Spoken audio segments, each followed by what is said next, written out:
Audio Jungle.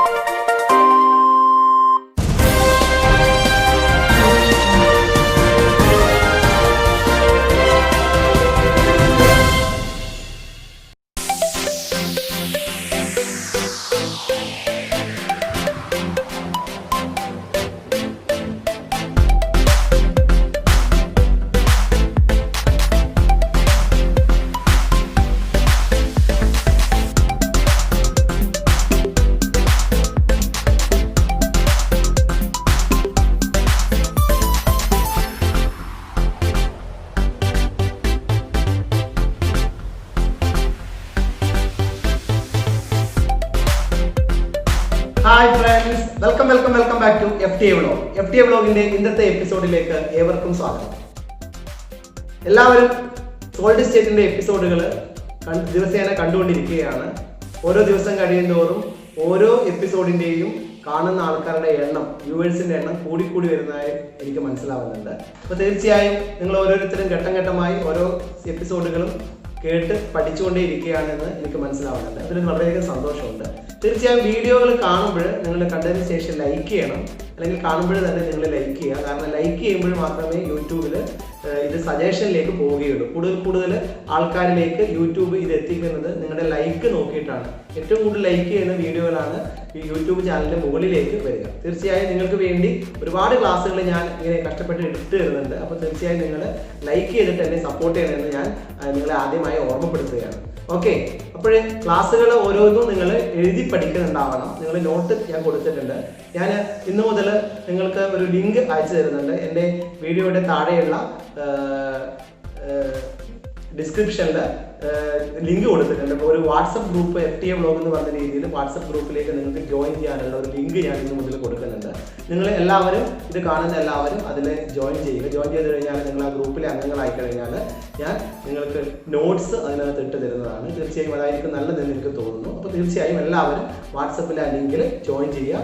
പറ്റുമെങ്കിൽ നിങ്ങളുടെ പേരും നിങ്ങളുടെ സ്കൂളും കൂടി അതിനകത്ത് ഒന്ന് ജോയിൻ ചെയ്ത ശേഷം ഒന്ന് സൂചിപ്പിക്കുക. ഓക്കെ, അപ്പോൾ നമുക്ക് ഇന്നത്തെ എപ്പിസോഡിൽ ഞാൻ വിശദീകരിക്കാൻ ഉദ്ദേശിക്കുന്നത് ഡെൻസിറ്റി ഓഫ് ദ യൂണിറ്റ് സെല്ലും അതുപോലെ ഡിഫെക്ട്സ് ഇൻ ക്രിസ്റ്റലിന്റെ കുറച്ച് ഭാഗമാണ്.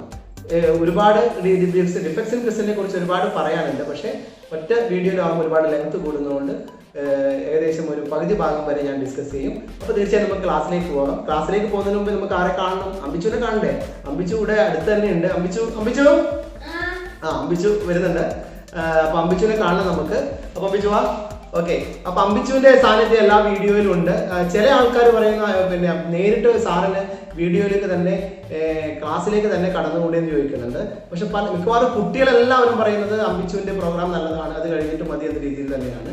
അപ്പോൾ തീർച്ചയായും ഞാൻ എന്തായാലും അമ്പിച്ചുവിന് പറ്റുന്ന പ്രോഗ്രാമുകളൊക്കെ ഉൾപ്പെടുത്താൻ പറ്റുമെങ്കിൽ അത് ഉൾപ്പെടുത്തി തന്നെയാണ് ഞാൻ ക്ലാസ്സിലേക്ക് പോകാൻ ഉദ്ദേശിക്കുന്നത്. കാരണം വെറുതെ ക്ലാസ്സിലേക്ക് വരുമ്പോൾ ഡയറക്റ്റായിട്ടൊരു ക്ലാസ്സിലേക്കുള്ള എൻട്രി എന്ന് പറയുന്നത് അത്ര നല്ലതല്ല. കുറച്ച് നിങ്ങളെയൊക്കെ കണ്ട് സംസാരിച്ച് അതിനുശേഷം അമ്പിച്ചുവിൻ്റെ മാജിക്കെല്ലാം കണ്ടതിന് ശേഷം നമുക്ക് ക്ലാസ്സിലേക്ക് പോകുന്നതായിരിക്കും നല്ലത്. അതാണ് ഒരു രസം എന്ന് പറയുന്നത്. മാത്രമല്ല ഇത് കാണുമ്പോൾ നിങ്ങൾക്ക് നിങ്ങളുടെ അനിയന്മാരും അഞ്ചത്തിമാരൊക്കെ ഉണ്ടെങ്കിൽ അവർക്കും അമ്പിച്ചുവിനൊക്കെ പ്രോഗ്രാമൊക്കെ കാണിച്ചു കൊടുക്കുകയൊക്കെ ചെയ്യാമല്ലോ. അപ്പോൾ ആ രീതിയിലാണ് ഞാനിങ്ങനെ സെറ്റ് ചെയ്തിരിക്കുന്നത്. ഓക്കെ, അപ്പോൾ നമുക്ക് അങ്ങനെ മതി. അതാണ് ആരോഗ്യം സിമ്പിളായിട്ട് നമുക്ക് ക്ലാസ്സിലേക്ക് പോകാം, സിമ്പിളായിട്ട് പഠിക്കാം. അതാണ് ഞാൻ ഉദ്ദേശിക്കുന്നത്. അല്ലെങ്കിൽ എന്ത് പറയുക അമ്പിച്ചു? യെസ്, അതാണ്. ഓക്കെ, അപ്പോൾ അമ്പിച്ചു ഇന്ന് എന്തെങ്കിലും ഉണ്ടോ? എന്താണ് സ്പെഷ്യൽ? മാജിക്. അപ്പൊ അമ്പിച്ചിന്റെ മാജിക് തന്നെയാണ് ഇന്നത്തെ സ്പെഷ്യൽ. അമ്പിച്ച് ഓരോ ദിവസവും മാജിക് എങ്ങനെ ഉണ്ടാക്കണം ഇങ്ങനെ ആലോചിക്കാറുണ്ട്. അമ്പിച്ച് തന്നെയാണ് മാജിക് ഉണ്ടാക്കുന്നതും അത് മൊബൈൽ ഉപയോഗിച്ച് എഡിറ്റ് ചെയ്യുന്നതും എന്നിട്ട് എനിക്ക് സെൻഡ് ചെയ്ത് തന്നിട്ട് ഞാനാണത് ഇതിനകത്ത് കിട്ടുന്നത്. അപ്പൊ അമ്പിച്ചുമാണ് ഫുൾ ക്രെഡിറ്റ്. ഞാൻ വെറുതെ പറയുന്നതല്ല, അമ്പിച്ചത് നന്നായിട്ട് ഇതിനകത്ത് റിഹേഴ്സൽ ചെയ്യുന്നുണ്ട്, നന്നായിട്ട് ചെയ്യുന്നുണ്ട്. ഓക്കെ, അപ്പൊ അമ്പിച്ചു എല്ലാവർക്കും ലൈക്ക് കൊടുത്തില്ലേ? യെസ്. ഇനി എല്ലാവരും മറക്കണ്ട, നേരത്തെ ഞാൻ പറഞ്ഞ പോലെ എല്ലാവരും വീഡിയോ ലൈക്ക് ചെയ്യുക, ഷെയർ ചെയ്യുക, സബ്സ്ക്രൈബ് ചെയ്യുക. Bye bye.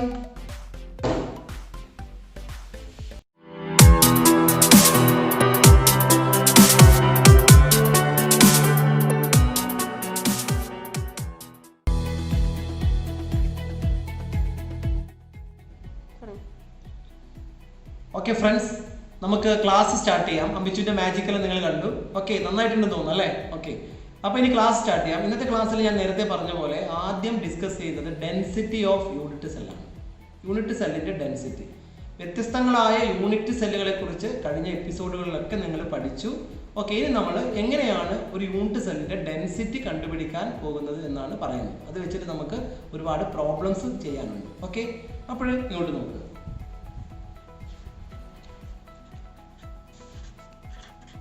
Density of unit cell. നമ്മൾ ആദ്യം ഒരു യൂണിറ്റ് സെല്ല് കൺസിഡർ ചെയ്യാം. ഇതാണ് നമ്മുടെ യൂണിറ്റ് സെല്ല്.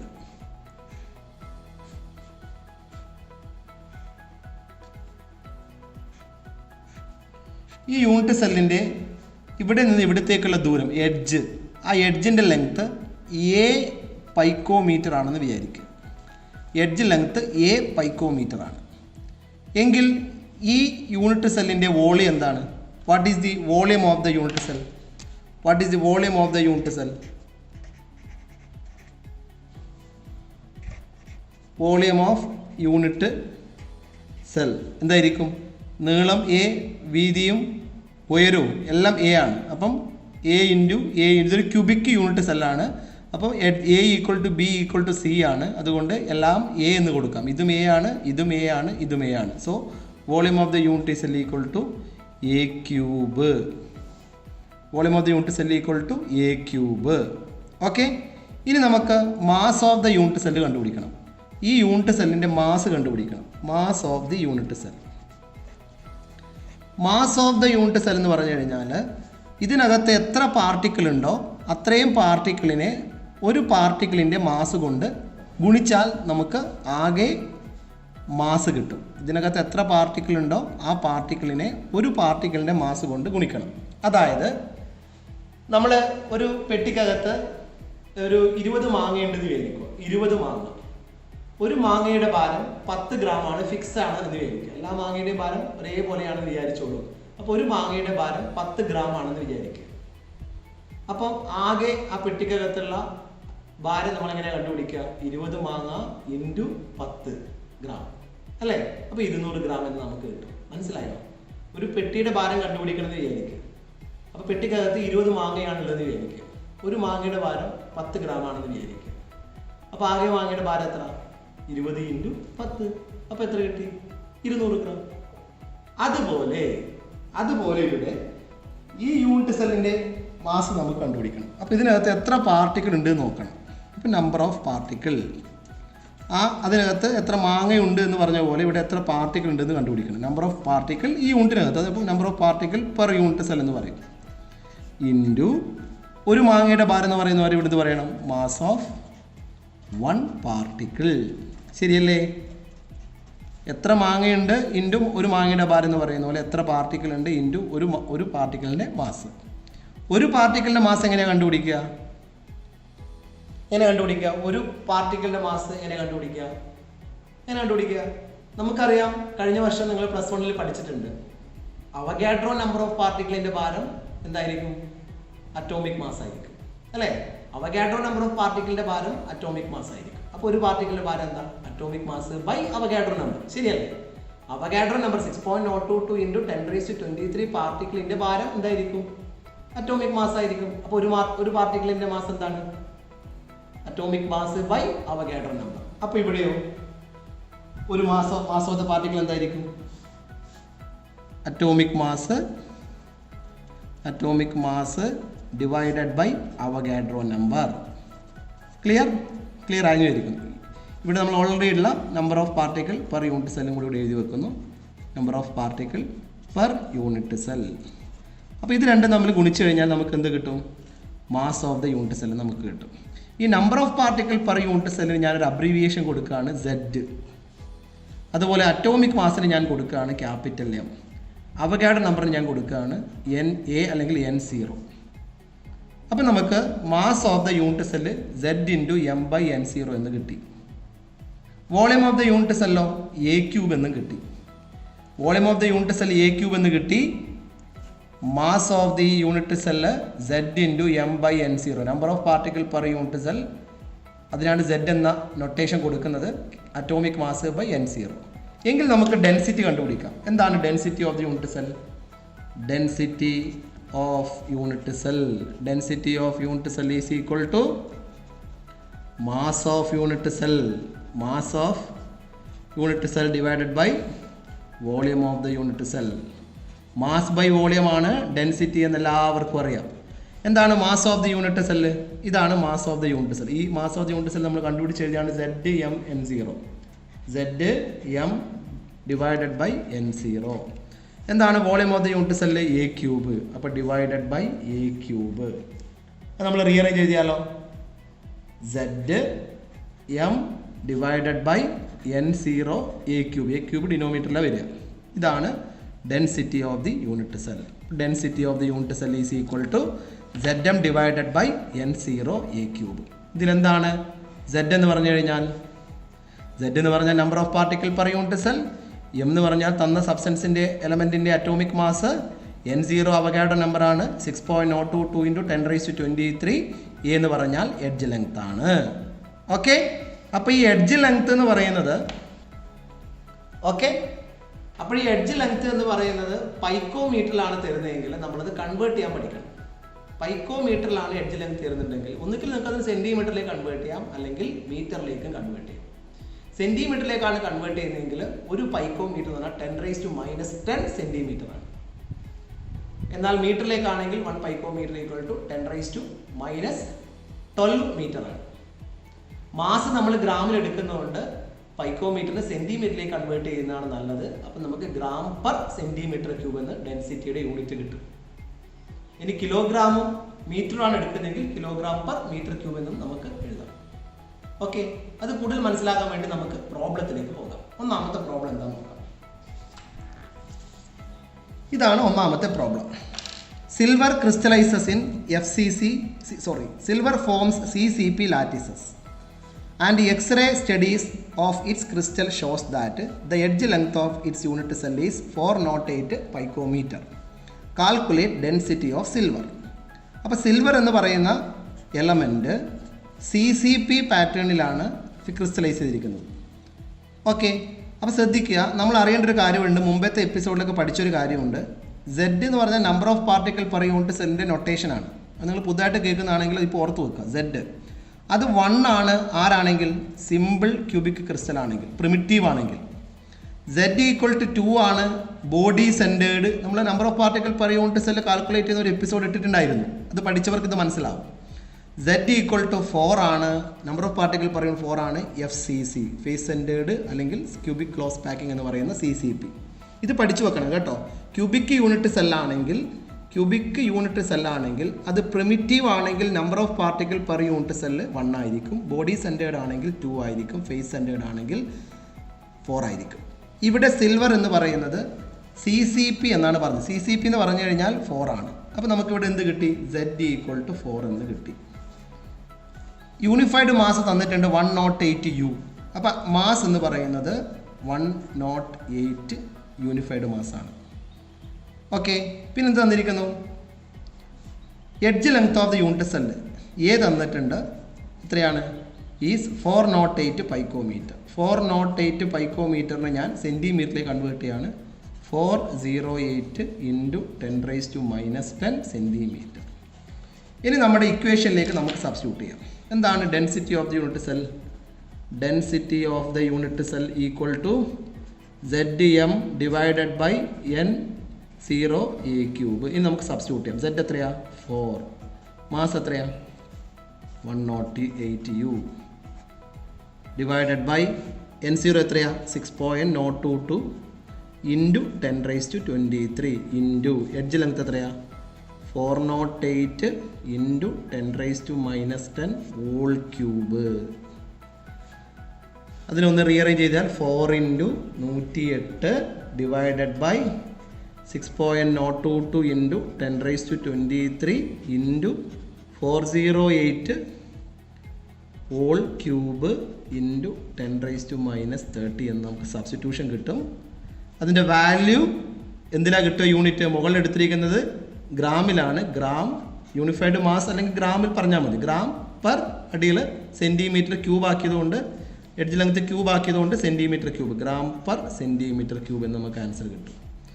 ഇത് സോൾവ് ചെയ്ത് കഴിഞ്ഞാൽ 10.8 ഗ്രാം പെർ സെൻറ്റിമീറ്റർ ക്യൂബ് എന്നായിരിക്കും ആൻസർ കിട്ടുക എന്ന് വിചാരിക്കുന്നു. ഓക്കെ, അപ്പോൾ ഇതാണ് അങ്ങനെയാണ് അപ്പോൾ നമ്മൾ density of the unit cell calculate ചെയ്യുന്നത്. കണ്ടില്ലേ, സിൽവർ എന്ന് പറയുന്ന എലമെന്റിന്റെ ഡെൻസിറ്റി കണ്ടുപിടിച്ചു. 108 ഗ്രാം യൂണിഫൈഡ് മാസ് ഉള്ള സിൽവറിന്റെ ഡെൻസിറ്റിയാണ് നമ്മളിപ്പോൾ കാൽക്കുലേറ്റ് ചെയ്തത്. ഇനി ഈ ഇക്വേഷനിൽ ഡെൻസിറ്റിക്ക് പകരം ഇക്വേഷനിൽ ഡെൻസിറ്റി തരികയും സെഡ് തരാതിരിക്കുകയും ചെയ്ത് കഴിഞ്ഞാൽ നമ്മൾ ഇതിനെ റീഅറേഞ്ച് ചെയ്ത് കഴിഞ്ഞാൽ സെഡ് സമം ഡെൻസിറ്റി ഇതിങ്ങോട്ട് വന്നിട്ട് ഡിനോമിനേറ്റർ ന്യൂമറേറ്ററിലേക്ക് പോയിട്ട് നമുക്ക് റീഅറേഞ്ച് ചെയ്യാൻ പറ്റും. എങ്ങനെ നമുക്ക് ഇക്വേഷൻ റീഅറേഞ്ച് ചെയ്യാൻ പറ്റും? ഫോർ എക്സാമ്പിൾ, ഇപ്പം D equal to ZM divided by N0 A³ ആണെങ്കിൽ ഇതിൽ നമ്മളോട് Z കണ്ടുപിടിക്കാൻ പറഞ്ഞാൽ എങ്ങനെ റീഅറേഞ്ച് ചെയ്യുക? Z ഈ N0 A³ മുകളിലേക്കാണ് വരിക. Density N0 A³ divided by എന്ത് വരും? M എന്ന് വരും. ഇനി മാസ് കണ്ടുപിടിക്കാൻ പറഞ്ഞാലോ, M കണ്ടുപിടിക്കാൻ പറഞ്ഞാലോ എന്ത് വരും? Density N0 A³ divided by എന്ത് വരും? ബൈ Z എന്ന് വരും. ഓക്കെ, ഇനി നമ്മൾ ഒരു എഡ്ജ് ലെങ്ത് കൊണ്ടിരിക്കാൻ പറഞ്ഞു കഴിഞ്ഞാലോ A³ സമം എന്ത് വരും? A³ സമം എന്ത് വരും? ZM ഡിവൈഡഡ് ബൈ എന്താ വരിക? ഡെൻസിറ്റി ഇൻറ്റു N0 എന്ന് വരും അല്ലേ? A³ എന്ന് പറഞ്ഞു കഴിഞ്ഞാൽ N0 ഡെൻസിറ്റിയും A³ ഈ N0ൻ്റെ A³ മുകളിലേക്ക് വരും. അപ്പോൾ റീഅറേഞ്ച് ചെയ്ത് കഴിഞ്ഞാൽ A³ equal to ZM divide by density into Avogadro number എന്ന് വരും. ഇതിൽ നമുക്ക് A കണ്ടുപിടിക്കാൻ വേണ്ടി ഇതിൻ്റെ ക്യൂബ് റൂട്ട് എടുത്താൽ മതി. A equal to ZM divided by density into N0 whole raise to 1/3 എന്ന് എഴുതിയാൽ മതി, അല്ലെങ്കിൽ ക്യൂബ് റൂട്ട് എന്ന് എഴുതിയാൽ മതി. ഇങ്ങനെയൊക്കെ നമുക്ക് റീഅറേഞ്ച് ചെയ്തിട്ട് നമ്മുടെ പ്രോബ്ലത്തിന് ആൻസർ കണ്ടെത്താം. ഇനി മറ്റൊരു പ്രോബ്ലത്തിലേക്ക് പോകാം. X-ray diffraction study shows that copper crystallizes in FCC pattern. അപ്പോൾ കോപ്പറാണ്, FCC ആണ് പാറ്റേൺ. അപ്പോൾ വീണ്ടും ഇവിടെ Z ഈക്വൽ ടു 4 തന്നെ. With cell edge length A equal to തന്നിട്ടുണ്ട് 3.68 ഇൻറ്റു 10⁻⁻8 സെൻറ്റിമീറ്റർ. ഡെൻസിറ്റി തന്നിട്ടുണ്ട്. Density equal to 8.92 gram per centimetre cube. Calculate atomic mass of copper ? അപ്പം നമ്മൾ അറിയാവുന്ന ഇക്വേഷൻ ഡെൻസിറ്റി ഈക്വൽ ടു നേരത്തെ തൊട്ട് മുമ്പേ പറഞ്ഞു ZM divided by N0 A³ എന്നാണ്. ഇതിൽ കണ്ടുപിടിക്കേണ്ടത് മാസ് ആണ്. Therefore M is equal to എന്ത് വരും? Density into N0 into A³ divided by എന്ത് വരും? Z എന്ന് വരും. ശരിയല്ലേ? യെസ്. ഡെൻസിറ്റി എത്രയാണ്? 8.92 ആണ്. N0 എത്രയാണ്? 6.022 ഇൻറ്റു 10⁻23 ആണ്. A³ എന്താണ്? 3.68 into 10⁻⁻8 whole cube divided by Z എത്രയാണ്? 4. ഇതിനെ സിംപ്ലിഫൈ ചെയ്ത് കഴിഞ്ഞാൽ നമുക്ക് എന്ത് കിട്ടും? അറ്റോമിക് മാസ് കിട്ടും. ഗ്രാമിൽ നമുക്ക് ആൻസർ കിട്ടും. അപ്പോൾ നമുക്ക് ആൻസർ 63 ഗ്രാം. യഥാർത്ഥത്തിൽ കോപ്പറിൻ്റെ അറ്റോമിക് മാസ് 63 തന്നെയാണ്. അപ്പോൾ 63 ഗ്രാം എന്ന് തന്നെ നമുക്ക് കിട്ടും. ഓക്കെ, അപ്പോൾ പ്രോബ്ലം മനസ്സിലായെന്ന് വിചാരിക്കുകയാണ്. ഡെൻസിറ്റി ഓഫ് ദ യൂണിറ്റ് സെല്ലിൻ്റെ പ്രോബ്ലം എന്തായാലും എക്സാമിന് ഇടയ്ക്കിടയ്ക്ക് ചോദിക്കുകയാണ്. നിങ്ങൾ ക്വാർട്ടർലി എക്സാമിനേഷൻ എന്തായാലും ചോദിക്കും. അപ്പോൾ ഈ ഒരു പ്രോബ്ലം നിങ്ങൾ പഠിക്കുക. 2 തരത്തിലുള്ള പ്രോബ്ലം ഞാൻ നിങ്ങൾക്ക് പറഞ്ഞു തന്നു. ടെക്സ്റ്റ് ബുക്കിൽ നോക്കിയിട്ട് മൂന്നാമത്തെ പ്രോബ്ലം കൂടി ചെയ്യുക. ടെക്സ്റ്റ് ബുക്കിൻ്റെ ഏറ്റവും പിറകിൽ കുറച്ച് പ്രോബ്ലംസ് കൂടി കൊടുത്തിട്ടുണ്ട്, അതും കൂടി ചെയ്യുക. ഓക്കെ, ഇനി നമുക്ക് അടുത്ത സെക്ഷനിലേക്ക് പോകാം.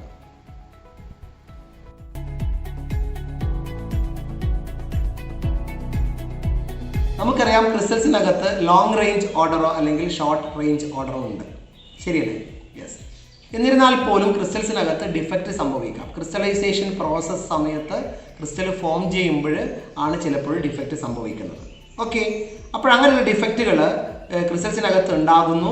അതിനെയാണ് ക്രിസ്റ്റൽ ഡിഫക്റ്റ് എന്ന് വിളിക്കുന്നത്. അപ്പോൾ crystal defect is the defect in crystals. ഈ ഡിഫക്റ്റിനെ 2 ആയിട്ട് ഡിവൈഡ് ചെയ്തിട്ടുണ്ട്. ഒന്നാമത്തതാണ് പോയിന്റ് ഡിഫക്റ്റ്, രണ്ടാമത്തതാണ് ലൈൻ ഡിഫക്റ്റ്. പോയിന്റ് ഡിഫക്റ്റ് എന്ന് പറഞ്ഞു കഴിഞ്ഞാൽ dislocation or irregularities from an ideal arrangement around a point or atom in a crystal lattice.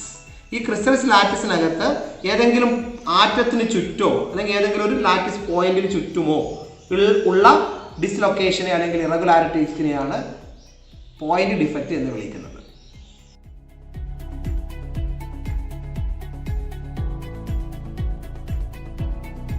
എന്നാൽ ലൈൻ ഡിഫക്റ്റ് എന്ന് പറഞ്ഞു കഴിഞ്ഞാൽ irregularities or dislocation from an ideal arrangement along entire rows of a lattice point or lattice site. ഒരു ലാറ്റിസിനകത്ത് lattice പോയിന്റിൻ്റെ ഒരു റോയിൽ ഇങ്ങനെയോ അല്ലെങ്കിൽ ഇങ്ങനെയോ ഒരു row of lattice പോയിന്റിൽ defect സംഭവിക്കുകയാണെങ്കിൽ അങ്ങനെയാണ് ലൈൻ ഡിഫക്റ്റ് എന്ന് വിളിക്കുന്നത്. ക്ലിയർ?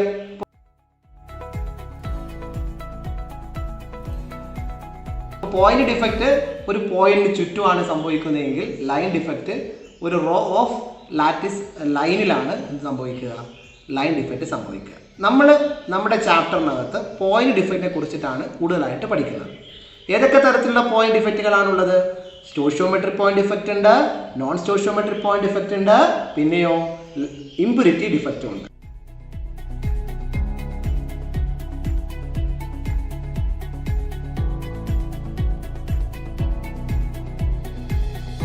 അപ്പം നമുക്ക് ആദ്യം സ്റ്റോഷിയോമെട്രിക് പോയിന്റ് ഡിഫക്റ്റിനകത്തേക്ക് പോകാം. ഓക്കെ, ഇപ്പോൾ സ്റ്റോഷിയോമെട്രിക് ക്രിസ്റ്റൽസിനകത്താണ് സ്റ്റോഷിയോമെട്രിക് പോയിന്റ് ഡിഫക്റ്റ് സംഭവിക്കുക.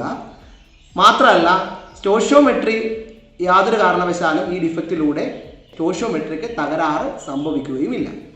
അപ്പോൾ സ്റ്റോഷിയോമെട്രിക് തകരാറ് സംഭവിക്കാതെ സ്റ്റോഷിയോമെട്രിക് ക്രിസ്റ്റൽസിനകത്ത് സംഭവിക്കുന്ന ഡിഫക്റ്റിനെയാണ് സ്റ്റോഷിയോമെട്രിക് ഡിഫക്റ്റ് എന്ന് വിളിക്കുന്നത്. അത് നോൺ അയോണിക് സോളിഡ്സിനും പഠിക്കാനുണ്ട്, അയോണിക് സോളിഡ്സിനും പഠിക്കാനുണ്ട്. അപ്പോൾ അതാണ് നമ്മളിവിടെ ഡിസ്കസ് ചെയ്യുന്നത്.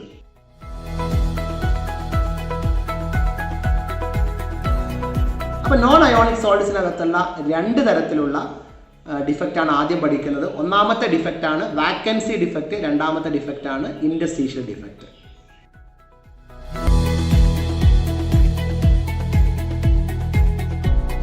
വാക്കൻസി ഡിഫക്റ്റ് എന്താണെന്ന് നമുക്ക് നോക്കാം. ഇവിടത്തേക്ക് നോക്കുക. ഇതൊരു സോളിഡിൻ്റെ ഓപ്പൺ സ്ട്രക്ചറാണ്. കുറച്ച് പാർട്ടിക്കിൾസ് ഞാനിവിടെ അറേഞ്ച് ചെയ്ത് വെച്ചിട്ടുണ്ട്, ഓർഡർലി അറേഞ്ച് ചെയ്ത് വെച്ചിട്ടുണ്ട്. ഇതിനകത്ത് ഏതെങ്കിലും ഒരു ലാറ്റിസ് സൈറ്റിൽ നിന്നും പാർട്ടിക്കിള് മിസ്സാവും. ഇവിടുന്ന് മിസ്സായി, ഇവിടുന്ന് മിസ്സായി. അപ്പോൾ ഈ ലാറ്റിസ് സൈറ്റും വാക്കൻ്റായി, ഈ ലാറ്റിസ് സൈറ്റും വാക്കൻ്റായി. ഇതിനെയാണ് വാക്കൻസി ഡിഫക്റ്റ് എന്ന് വിളിക്കുന്നത്. ഓക്കെ, ഈ വാക്കൻസി ഡിഫക്റ്റിലൂടെ എന്താണ് ക്രിസ്റ്റലിന് സംഭവിക്കാൻ നോക്കൂ. ഇവിടെയുള്ള പാർട്ടിക്കിൾ മിസ്സായതുകൊണ്ട് മാസ് കുറഞ്ഞു, ഇവിടെയുള്ള പാർട്ടിക്കിൾസ് മിസ്സായി. അപ്പോൾ ഇവിടെയുള്ള പാർട്ടിക്കിളിൻ്റെ മാസ്, രണ്ട് പാർട്ടിക്കിളിൻ്റെ മാസിന് മൊത്തം കുറഞ്ഞു. So density decreases. അപ്പോൾ വാക്കൻസി ഡിഫക്റ്റിലൂടെ density of the crystal decrease ചെയ്തു. Okay,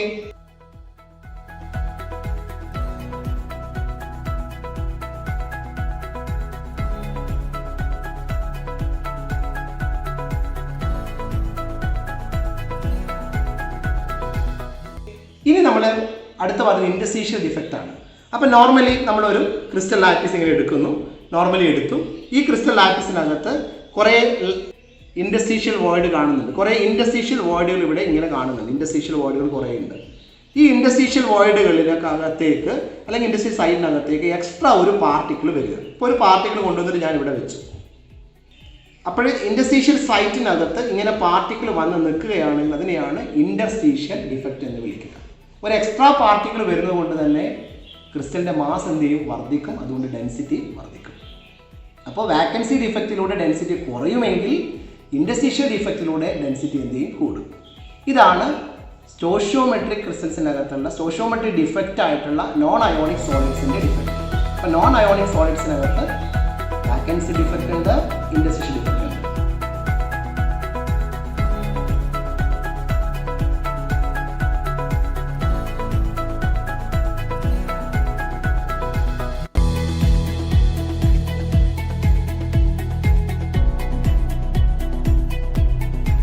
okay friends, ionic solids എന്താണ് എന്ന് ഞാൻ നിങ്ങളെ ആദ്യം പരിചയപ്പെടുത്തുകയാണ്. അയോണിക് സോളിഡ്സ് എന്ന് പറഞ്ഞാൽ കാറ്റയോണും ഉണ്ടാവും, ആനയോണും ഉണ്ടാവും.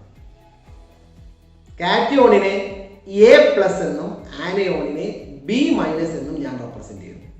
A എന്ന് പറഞ്ഞാൽ കാറ്റയോൺ, B എന്ന് പറഞ്ഞാൽ ആനയോൺ. അതിന്റെ ചാർജാണ് പ്ലസും മൈനസും. അപ്പോൾ ഒരു അയോണിക് ക്രിസ്റ്റൽ ന്യൂട്രാലിറ്റി മെയിൻറ്റെയിൻ ചെയ്യുക എന്ന് പറഞ്ഞാൽ അതിനകത്ത് തുല്യ എണ്ണം കാറ്റയോണും തുല്യ എണ്ണം ആനയോണും വരണം. അപ്പോൾ 8 A+ഉം 8 B-, 8 × 8 16 സ്പീഷീസിനെ വെച്ചിട്ട് അതിൽ 8 കാറ്റയോണും 8 ആനയോണും ഞാൻ നിങ്ങൾക്ക് കാണിച്ചു തരികയാണ്. ഒന്നിടവിട്ടിട്ട് കാറ്റയോണും ആനയോണും അറേഞ്ച് ചെയ്തിട്ടാണ് ഈ സ്ട്രക്ചർ നമ്മൾ കാണിക്കുക. ഇതാ ഇവിടെ നോക്കുക. ഇപ്പോൾ ഇവിടെ 8 കാറ്റയോൺ ഉണ്ട്, 8 A+, 8 A+, A+1, A+2, A+3, A+4, A+5, A+6, A+7, A+7, A+8.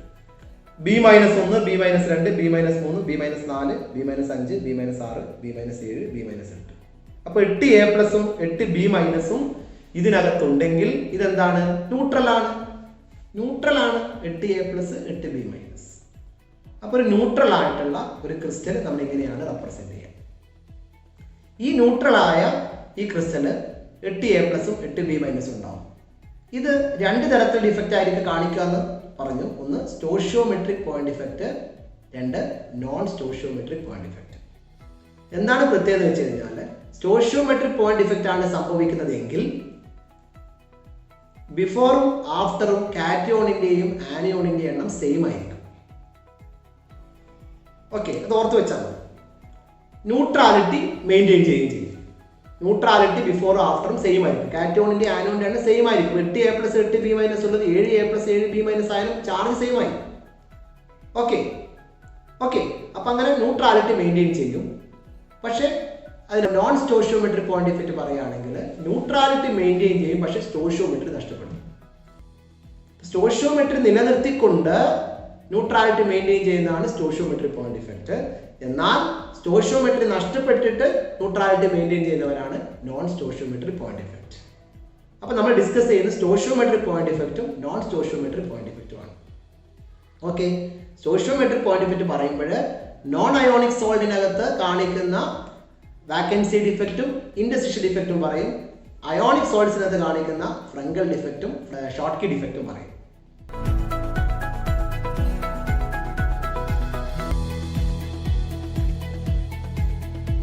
എന്താണ് ഫ്രങ്കൽ ഡിഫക്റ്റ്? ജസ്റ്റ് ഞാൻ ഫ്രങ്കൽ ഡിഫക്റ്റ് ആദ്യം എന്താണെന്ന് പറയാം, പിന്നെ കണ്ടീഷൻസ് പറയാം, എക്സാമ്പിൾ പറയാം. ഒന്ന് ഇങ്ങോട്ട് നോക്കുക. ഇവിടെ ഈ ഒരു അയോണിക് ന്യൂട്രൽ ആയിട്ടുള്ള സോളിഡ്സിനകത്ത് നിന്നും ഒരു കാറ്റയോൺ അതിൻ്റെ ലാറ്റിസ് സൈറ്റിൽ നിന്നും മിസ്സായിട്ട് ഒരു ഇന്റർസ്റ്റീഷ്യൽ സൈറ്റിൽ പോയിട്ട് നിൽക്കുന്നു. ഒരു ലാറ്റിസ് സൈറ്റിൽ നിന്ന് മിസ്സായിട്ട് ഇന്റർസ്റ്റീഷ്യൽ സൈറ്റിൽ പോയി നിൽക്കുന്നു. അപ്പോഴ് നിങ്ങൾ ഇതിനെ വിചാരിക്കും ഇന്റർസ്റ്റീഷ്യൽ ഡിഫക്റ്റ് ആണെന്ന് വിചാരിക്കും. ശരിയാണ്, കാരണം ഇന്റർസ്റ്റീഷ്യൽ സൈറ്റിൽ പോയി നിൽക്കുന്നുണ്ട്. നിങ്ങൾ വിചാരിക്കും വാക്കൻസി ഡിഫക്റ്റ് ആണ്, കാരണം ഇവിടെ വാക്കൻറ്റുമാണ് ലാറ്റിസ് സൈറ്റ്. അപ്പോൾ ഈ പറയുന്ന ഫ്രങ്കൽ ഡിഫക്റ്റ് എന്ന് പറയുന്ന ഒരു വാക്കൻസി ഡിഫക്റ്റുമാണ്, ഇൻഡസ്ട്രീഷ്യൽ ഡിഫക്റ്റുമാണ്. ഓക്കെ, എന്താണ് നേരത്തെ പറഞ്ഞതും ഇപ്പോൾ പറയുന്ന ഒരു വ്യത്യാസം? നേരത്തെ ഇതേ ഒരു ഡിഫക്റ്റ് പറഞ്ഞിട്ട് അത് അയോണിക് സോളിഡ്സിലല്ല, നോൺ അയോണിക് സോളിഡ്സിലാണ്. ഇവിടെ നമ്മളിപ്പോൾ പറഞ്ഞുകൊണ്ടിരിക്കുന്നത് ഇത് അയോണിക് സോളിഡ്സിനകത്താണ്. ഓക്കെ, അതാണ് വ്യത്യാസം. അപ്പോൾ ഒരു കാറ്റയോൺ അതിൻ്റെ ലാറ്റിസ് സൈറ്റിൽ നിന്ന് മിസ്സായിട്ട് ഇന്റർസ്റ്റീഷ്യൽ സൈറ്റിൽ വന്ന് നിൽക്കുന്നു. ഇതാണ് ഫ്രങ്കൽ ഡിഫക്റ്റ്. അപ്പൊ ഇങ്ങനെ സംഭവിക്കണമെങ്കിൽ കാറ്റയോൺ എന്ന് പറയുന്ന ആളുടെ സൈസ് ചെറുതായിരിക്കണം, മാത്രമല്ല ഇന്റർസ്റ്റീഷ്യൽ സൈറ്റ് അവിടെ ഉണ്ടായിരിക്കുകയും വേണം. അപ്പൊ ചെറിയൊരാൾക്ക് മാത്രമേ എസ്കേപ്പ് ചെയ്തിട്ട് ആ ഗ്യാപ്പിൽ പോയിട്ട് നിൽക്കാൻ പറ്റൂ, വലിയ ആൾക്ക് എസ്കേപ്പ് ചെയ്തിട്ട് ഗ്യാപ്പിൽ പോയി നിൽക്കാൻ പറ്റില്ല. അപ്പോൾ ഈ ഡിഫക്റ്റ് സംഭവിക്കണമെങ്കിൽ 2 കണ്ടീഷൻസ് അനുസരിക്കണം. ഒന്ന്, size of the cation size of the ആനയോണെ അപേക്ഷിച്ച് ചെറുതായിരിക്കണം. ചെറുതാവുന്ന ആൾക്കാർക്ക് മാത്രമേ അവിടെ നിന്ന് ഡിസ്ലൊക്കേറ്റ് ചെയ്യാൻ പറ്റൂ. 2, ഈ കാറ്റയോൺ പോയിട്ട് നിൽക്കണമെങ്കിൽ അവിടെ ഇന്റർസ്റ്റീഷ്യൽ സൈറ്റ് ഗ്യാപ്പ് ഉണ്ടായിരിക്കണം. ആ ഗ്യാപ്പ് ഉണ്ടാവണമെങ്കിൽ കോർഡിനേഷൻ നമ്പർ എന്തായിരിക്കണം? ലോ ആയിരിക്കണം. അപ്പൊ കോർഡിനേഷൻ നമ്പർ ലോ ആയാൽ എന്തുണ്ടാവും? ഗ്യാപ്പ് ഉണ്ടാവും. അടുത്തടുത്ത് നിൽക്കുന്ന ആൾക്കാരുടെ എണ്ണം കുറയും. ലോ എന്ന് പറയുമ്പോൾ അടുത്ത് നിയറസ്റ്റ് നെയ്ബറിന്റെ എണ്ണം കുറയും കുറച്ച്. അപ്പോഴെന്തെങ്കിലും കുറച്ച് ഗ്യാപ്പ് ഉണ്ടാവും. ആ ഗ്യാപ്പിനകത്തേക്ക് സ്മോൾ സൈസുള്ള കാറ്റയോൺ കടന്നു വന്ന് നിൽക്കും. അപ്പോൾ when size of the cation is smaller than size of the anion and its coordination number low, the defect, frungal defect happens. Okay, it is happening in crystals in which cation having smaller size, for example AgCl, AgBr, ZnS തുടങ്ങിയ ക്രിസ്റ്റലിനകത്താണ് ഇത് സംഭവിക്കുക. കാരണം Zn2+ ആയാലും Ag+ ആയാലും small size ആയിട്ടുള്ള cation ആണ്. Okay, ഇവിടെ cation മിസ്സായിട്ട് വേറെ സ്ഥലത്ത് പോയി നിൽക്കുന്നതുകൊണ്ട് ഡെൻസിറ്റിയിൽ മാറ്റം വരുന്നില്ല. കാരണം പുറത്തേക്കൊന്നും ആരും പോകുന്നില്ല, ഒരാൾ മാറി വേറെ സ്ഥലത്ത് നിൽക്കുന്നേ ഉള്ളൂ. മാസിൽ വ്യത്യാസം വരുന്നില്ല, അതുകൊണ്ട് ഡെൻസിറ്റിയിലും വ്യത്യാസം വരുന്നില്ല. അപ്പോൾ ഫ്രങ്കൽ ഡിഫക്റ്റ് എന്നാൽ എന്ത്? 2 കണ്ടീഷൻ എന്ത്? എക്സാമ്പിൾ എന്ത്? ഡെൻസിറ്റിയിൽ എന്ത് സംഭവിക്കുന്നു? ഇത്രയും കാര്യങ്ങൾ ഞാൻ പറഞ്ഞു. വൺസ് അഗെയിൻ, ഫ്രങ്കൽ ഡിഫക്റ്റ് എന്ന് പറഞ്ഞാൽ if a cation is missing from the lattice site and occupies interstitial site. It is happening in crystals. Number 1, size of the cation smaller than size of anion. Number 2, coordination number low. Example, AgCl, AgBr, ZnS, etc. And finally density about. What is density? Density remains same. ഇതാണ് ഫ്രങ്കൽ ഡിഫക്റ്റിനെ കുറിച്ച് പറയാനുള്ളത്. അപ്പോൾ ഫ്രങ്കൽ defect എന്താണെന്ന് നിങ്ങൾക്ക് മനസ്സിലായി എന്ന് വിചാരിക്കുകയാണ്. Okay,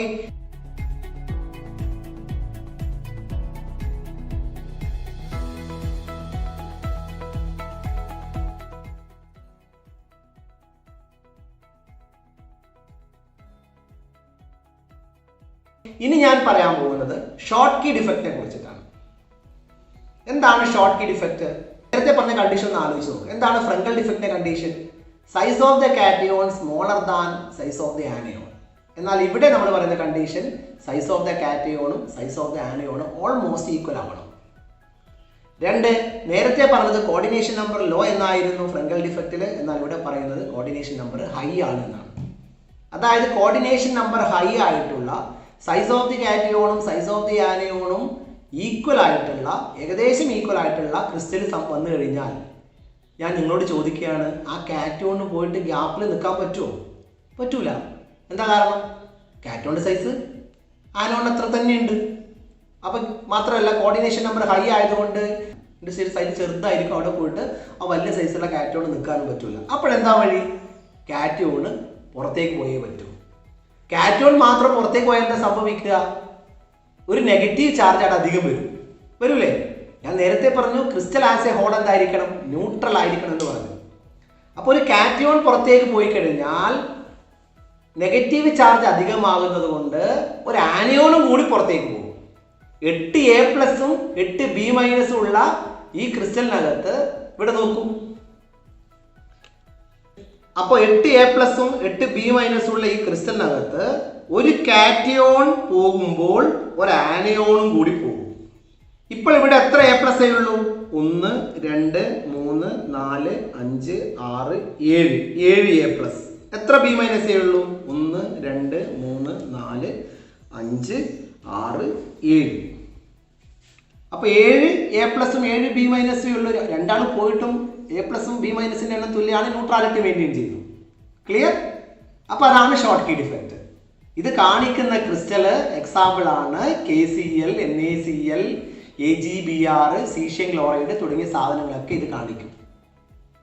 okay, അപ്പോൾ എന്താണ് Schottky defect? If equal number of cation and anion are missing from the lattice site, it is called a Schottky defect. It is happening in those crystals which is having A, coordination number high, B, size of the cation is almost equal to size of the anion. What happens for density? Cation miss ആവുന്നു, anion miss ആവുന്നു. രണ്ടാളും സ്ഥലത്തേക്ക് എവിടെ പോയി? Mass കുറഞ്ഞു, density decrease ചെയ്തു.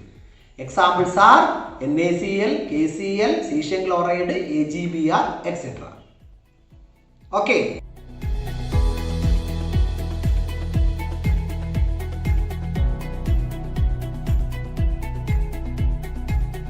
അപ്പോൾ ഇതാണ് ഷോർട്ട് കീ ഡിഫക്റ്റും ഫ്രങ്കൽ ഡിഫക്റ്റും.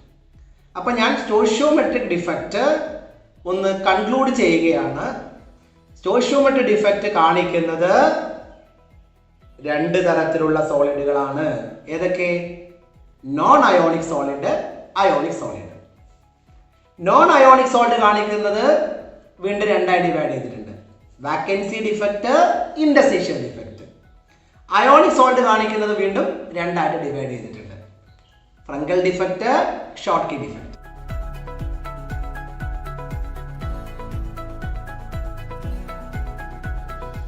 ഇങ്ങനെ 4 എണ്ണം ഉണ്ട് എന്ന് ആദ്യം മനസ്സിലേക്ക് കൊണ്ടുവരണം സ്റ്റോഷിയോമെട്രിക് ഡിഫക്റ്റ് എന്ന് പറയുമ്പോൾ. ഒന്ന് നോൺ അയോണിക് സോൾട്ട് പാർട്ടിലും മറ്റത് അയോണിക് സോൾട്ട് പാർട്ടിലും ഈ 2 എണ്ണം വീതം. ക്ലിയർ? ഇനി വാക്കൻസി ഡിഫക്റ്റ് മനസ്സിലായി, വാക്കൻ്റ് ആവുക. ഇൻഡസ്ട്രി ഡിഫക്റ്റ് മനസ്സിലായി, ഇൻഡസ്ട്രിയിൽ സൈറ്റ് വരിക. ഇതാണ് നോൺ അയോണിക് സോളിഡ്സിന്റെ ഡിഫക്റ്റ്. അയോണിക് സോളിഡ്സ് വരുമ്പോഴാണ് നമ്മൾ ഷോർട്ട് കീ ഡിഫക്റ്റും ഫ്രങ്കൽ ഡിഫക്റ്റും പറയുന്നത്. ഫ്രങ്കൽ ഡിഫക്റ്റ് പറയുമ്പോൾ പറയേണ്ട കണ്ടീഷൻസ് മറന്നുപോയി. ഡെഫിനിഷൻ പറയണം, 2 കണ്ടീഷൻ പറയണം, എക്സാമ്പിൾ പറയണം, ഡെൻസിറ്റിയെ കുറിച്ച് പറയണം. അത് ഡയഗ്രാം വരയ്ക്കണം. അങ്ങനെ മനസ്സിലുണ്ടാവണം. Definition, diagram, 2 condition, example, density.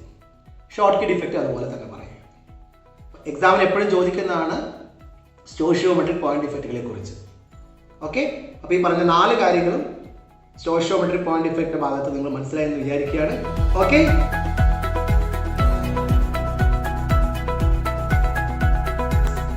അപ്പോൾ ഇന്നത്തെ ക്ലാസ് ഇവിടെ അവസാനിക്കുകയാണ്. എല്ലാവരും ക്ലാസ് നന്നായിട്ട് 2, 3, 4 തവണ ആവർത്തിച്ച് നോക്കുക. ഒരുപാട് കാര്യങ്ങൾ പറഞ്ഞിട്ടുണ്ട്. എല്ലാം ഒരു പ്രാവശ്യം വീഡിയോ നിങ്ങൾ കേട്ട് കഴിയുമ്പോൾ നിങ്ങൾക്ക് ക്ലിയർ ആവണമെന്നില്ല. നിങ്ങൾ വീഡിയോ വീണ്ടും കാണണം. ഇടയ്ക്ക് നിങ്ങൾ പോസ് ചെയ്ത് നോക്കിയിട്ട് നിർത്തിയിട്ട് വീഡിയോ എന്താണ് പറഞ്ഞത് എന്ന് നോക്കി ഒന്നും കൂടി ആവർത്തിച്ച് കേട്ട് അതൊന്ന് നോട്ട് തയ്യാറാക്കി, ഇതിൻ്റെ അവസാന ഭാഗം ഞാൻ നോട്ട് കൊടുത്തിട്ടുണ്ടല്ലോ, അപ്പോൾ അത് നോക്കി തയ്യാറാക്കി നിങ്ങൾ പഠിച്ചു പോകുക. എല്ലാം വളരെ ക്ലിയർ ആയിട്ട് എക്സ്പ്ലെയിൻ ചെയ്തിട്ടുണ്ട്. ഒരു തവണ ഇത് കാണുന്ന കുട്ടികൾക്ക് ഇതൊന്നും മനസ്സിലാവില്ല, കാരണം നിങ്ങൾ ആദ്യമായിട്ട് കേൾക്കുന്നതാണ്. പക്ഷെ വീണ്ടും തവണ ഇത് കാണുമ്പോൾ നിങ്ങൾക്ക് ആ ക്ലാരിറ്റി കൃത്യമായിട്ട് വരും. അപ്പോൾ അത് കൃത്യമായിട്ട് ഞാൻ പറഞ്ഞു തന്നിട്ടുണ്ട്. വളരെ നല്ല രീതിയിലല്ല, ഒരു പോയിന്റ് പോലും മിസ്സാവാതെ ഞാൻ വളരെ വൃത്തിയിൽ നിങ്ങൾക്ക് എക്സ്പ്ലെയിൻ ചെയ്തിട്ടുണ്ട്. ക്ലാസ് റൂമിൽ എങ്ങനെയാണോ നിങ്ങൾ കേൾക്കുന്നത്, അതുകൊണ്ടാണ് ഞാൻ വീഡിയോയുടെ ആദ്യ ഭാഗം ക്ലാസ് എന്ന് ഇരിക്കുന്നത്. സാധാരണ കാണുന്ന പോലെയുള്ള ഒരു ക്ലാസ് അല്ല ഇതുണ്ടാവുക. അപ്പോൾ വീണ്ടും ആവർത്തിച്ച് പറഞ്ഞിട്ടുണ്ട്. അപ്പോൾ തീർച്ചയായും നിങ്ങൾ എല്ലാവരും ഈ ക്ലാസ് ഇഷ്ടപ്പെട്ടെന്ന് ഞാൻ വിചാരിക്കുകയാണ്. ഞാൻ നേരത്തെ പറഞ്ഞ പോലെ ലൈക്ക് ചെയ്യാൻ മറക്കരുത്. ലൈക്കിൻ്റെ എണ്ണം കുറഞ്ഞു വരുന്നുണ്ടെന്നല്ല, കൂടി വരുന്നില്ല. നിങ്ങൾ അതിലേക്കൊരു താല്പര്യം കാണിക്കുന്നില്ല എന്ന് തോന്നുന്നു. പക്ഷേ നിങ്ങളുടെ എനിക്ക് ക്ലാസ് ഇഷ്ടപ്പെട്ടിട്ടുണ്ടെങ്കിൽ തീർച്ചയായും ഏത് വീഡിയോ നിങ്ങൾ ലൈക്ക് ചെയ്യണം. ലൈക്ക് ചെയ്യുമ്പോൾ അത് കൂടുതൽ സജഷനിലേക്ക് പോവുകയും കൂടുതൽ ആൾക്കാരിലേക്ക് സെർച്ച് ചെയ്യാതെ തന്നെ അവരുടെ യൂട്യൂബ് തുറക്കുമ്പോൾ തന്നെ നമ്മുടെ ക്ലാസ് അവിടെ പോയി കിടക്കും. അത് കൂടുതൽ കിട്ടാത്ത കുട്ടികൾക്ക്, അറിയാത്ത കുട്ടികൾക്ക് ഒരുപാട് ആൾക്കാരുണ്ടാവും, അവർക്ക് കിട്ടാനിടയാകും. ഓക്കെ, അപ്പോൾ എന്തായാലും എന്നെ ഇഷ്ടമുള്ള നിങ്ങളെല്ലാവരും അത് ലൈക്ക് ചെയ്യണം, അത് മറക്കരുത്. Okay, bye. നമുക്കിനി പുതിയൊരു ക്ലാസ് മീൻസ് ഇതിൻ്റെ ലാസ്റ്റ് ഭാഗം മാത്രമാണ് ഇനി ബാക്കിയുള്ളത്. ഇതിൻ്റെ പ്രോപ്പർട്ടീസ് ആണ്. അതുപോലെ നമുക്ക് സോളിഡിൻ്റെ ഡെൻസിറ്റി കണ്ടുപിടിക്കാം, യൂണിറ്റ് സെല്ലിൻ്റെ ഡെൻസിറ്റി കണ്ടുപിടിക്കാനുള്ള ഒരു ഫോർമുല പഠിപ്പിക്കാനുണ്ട്. അത് നമുക്ക് വൈറ്റ് ബോർഡ് ഉപയോഗിച്ച് പഠിപ്പിക്കാം. അതുപോലെ അവസാനം പ്രോപ്പർട്ടീസും പറയാനുണ്ട്. ഈ 3 എപ്പിസോഡിൽ ഈ ചാപ്റ്റർ തീരുമെന്നാണ് വിചാരിക്കുന്നത്. അപ്പോൾ ഇതുവരെ കേട്ടതൊക്കെ നിങ്ങൾ പഠിക്കുക. Okay, by.